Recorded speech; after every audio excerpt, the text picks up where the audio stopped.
We score early on, so that helped us. That helped us a lot.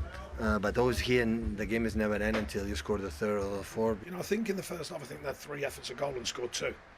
That is often the difference. The level of the player they bring in for the money they bring him in for, and a team full of them. They're a top player, top side. We've had enough chances this season to be in a better position than we've been, but we've still got 10 games left and we're still in with the fight. When you arrive in April, May, challenging to lift the titles is because we have done an incredible season. We're going to fight. The opponent is so tough, but is so good. But they said we're going to make a proper battle. Okay, we accept it. We're going to make a proper battle too. He said it was a battle, but in many ways it was a very Manchester City performance, wasn't it? They almost won without breaking sweat. Now, I know it was a cold day, which would have helped as well, but... Well, we've just seen Watford make it very difficult for Liverpool, albeit they were beaten. We saw Brentford make it very difficult, but win at Chelsea. And when you go to Burnley, you expect Burnley to be at it and to make it difficult. I didn't expect Burnley to get anything today, but I expected them to make it very difficult and be hard to beat. They weren't that at all, particularly the first half. They didn't get their press right, and Man City controlled the game. They're a brilliant team. They're fantastic to watch. They were always going to win this game, but just watch the lack of press from Burnley, particularly down that side, Burnley's left-hand side with Taylor and McNeil. They struggled particularly in that first half. And the way Man City hit the diagonal balls, yes, they make it very difficult for you, but just look at where they are at this occasion. Taylor goes out, all of a sudden McNeil's lost De Bruyne, the ball's in the back of the net. It's too late. There's no reaction. There's no press. Similar thing again. You think, come on, OK, they tried to press there. But then all of a sudden, Man City slow it down, and then they can't get near him.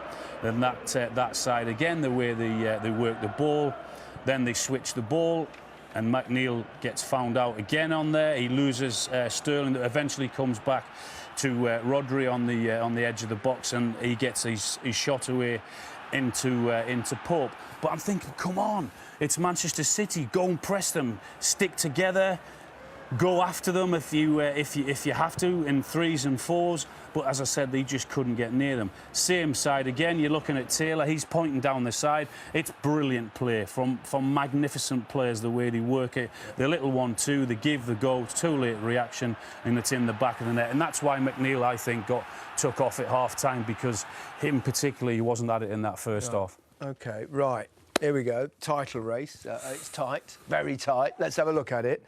And there are obvious comparisons with 2018-2019, when Manchester City and Liverpool went to the wire. Incredible. In fact, from this stage, they won their last 8 games each, didn't they? And Manchester City won by a single point. That can't happen this time because, of course, next week, Manchester City play against Liverpool at the Etihad.